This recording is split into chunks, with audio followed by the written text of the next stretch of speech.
नमस्कार दोस्तों, स्वागत है आपका हमारे यूट्यूब चैनल पर।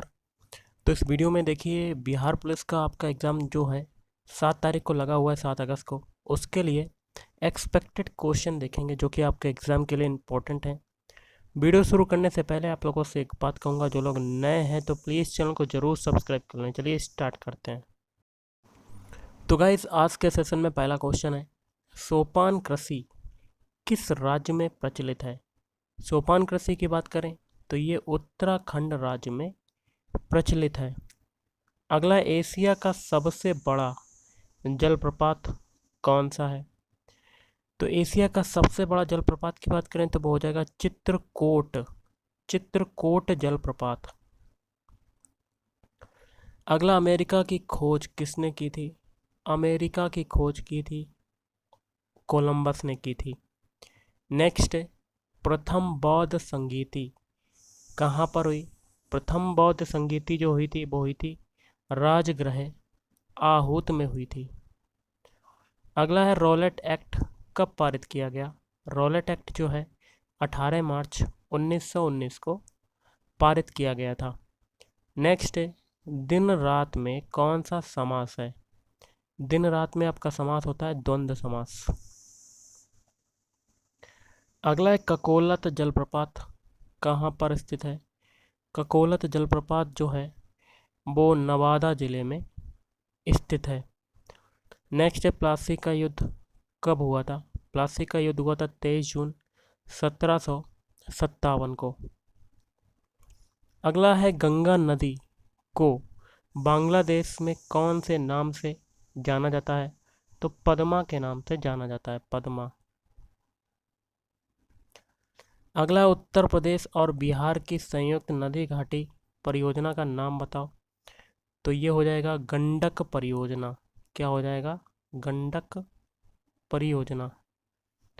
अगला है, वर्तमान में भारत में कितने उच्च न्यायालय हैं?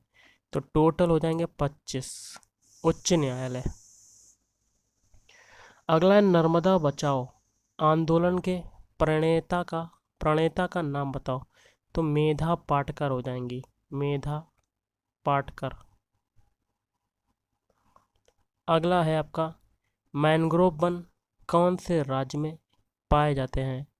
मैंग्रोव वन की बात करें तो ये पश्चिम बंगाल राज्य में पाए जाते हैं। कहाँ पाए जाते हैं? वेस्ट बंगाल में पाए जाते हैं।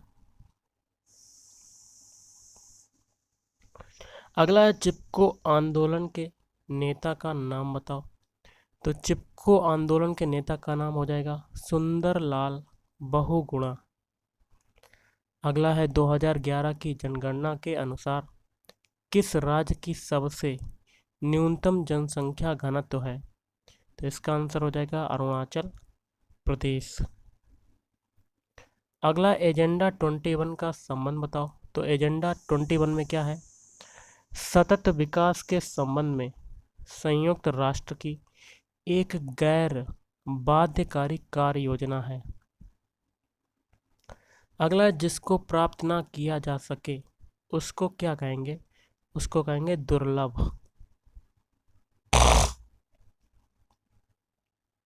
अगला है, मंत्री परिषद की नियुक्ति किसके द्वारा की जाती है? मंत्री परिषद की नियुक्ति की जाती है राष्ट्रपति के द्वारा। किसके द्वारा की जाती है? राष्ट्रपति। अगला, अनुच्छेद 19 का संबंध बताओ। अनुच्छेद 19 में क्या है? भाषण की स्वतंत्रता प्रदान करता है अनुच्छेद 19, जो मौखिक, लिखित, इलेक्ट्रॉनिक प्रसारण, प्रेस के माध्यम से बिना किसी डर के स्वतंत्र रूप से अपनी राय व्यक्त करने का अधिकार है।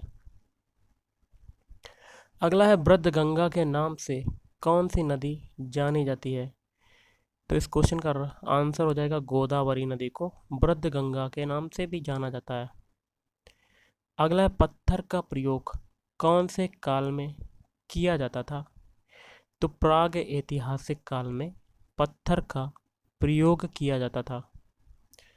अगला है, कम्युनिस्ट पार्टी शासन कौन से देश के द्वारा चलाई गई? तो ये चलाई गई चीन के द्वारा।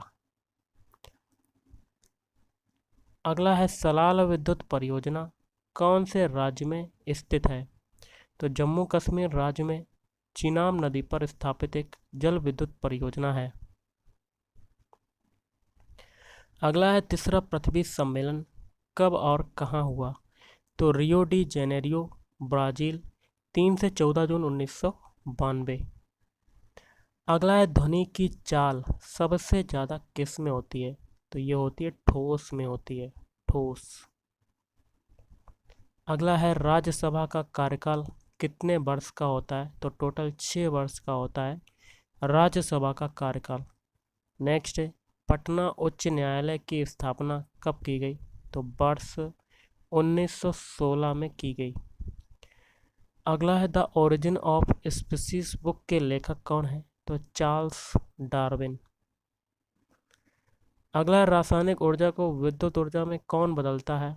तो बैटरी बदलती है, बैटरी। अगला हीटर का तंतु किसका बना होता है? तो नाइक्रोम का बना होता है हीटर का तंतु, नाइक्रोम। अगला है सोन नदी का उद्गम स्थल बताओ? तो मध्य प्रदेश के अनूपपुर जिले में अमरकंटक के पास।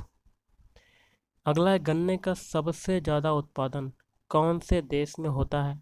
तो ब्राज़ील में होता है।